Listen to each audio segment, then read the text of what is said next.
করতে করতে আপনি যদি ব্যর্থতার অতল তলে চলে যান নূহ আলাইহিস সালামের মতো, তখন বলতে হবে রব্বি আন্নী মাগলুবুন ফান্তাসির, আল্লাহ আমি পরাজিত, আমাকে সাহায্য করুন। তখন আসহাবুল কাহফের মতো একা থাকতে হবে। আল্লাহ চেয়েছেন এটা। আল্লাহ চেয়েছেন আমরা এই দুনিয়ার জীবনে হালাল খাই, হারামে না যাই।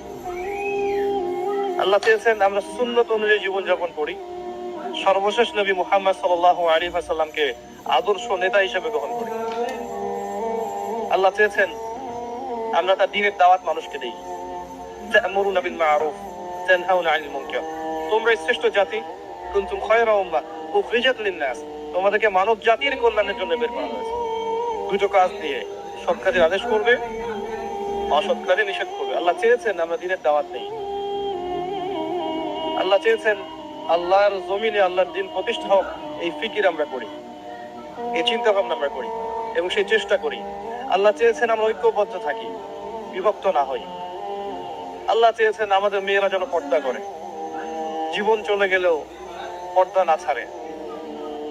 200টা কুকুর শিয়ালের সামনে দাঁড়িয়ে হলেও যেন পর্দা রক্ষার স্লোগান দেয়। আল্লাহ এটা চেয়েছেন। আল্লাহ এগুলো চেয়েছেন।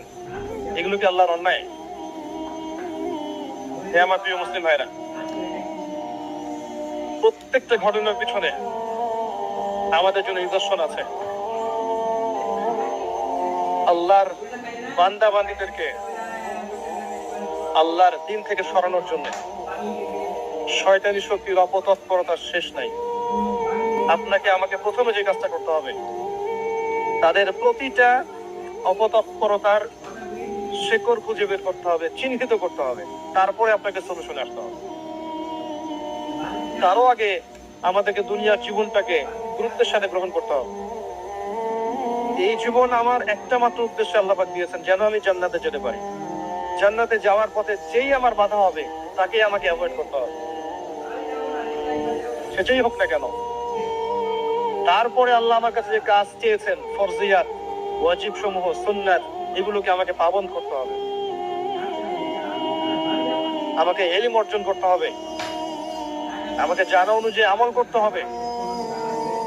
আমার পরিবারটাকে গঠন করতে হবে নববীর আদর্শে। আবারও বলছি, গঠন করার ক্ষেত্রে গিয়ে যদি বলতে বলতে দাওয়াত প্রদান করতে করতে করতে করতে কাজ না হয়, আপনি আসহাবুল কাহফ হয়ে যান। এছাড়া কোনো অপশন নাই। নাহলে এই পারিবারিক ফিতনা আপনাকে দিন থেকে সরাই দিবে।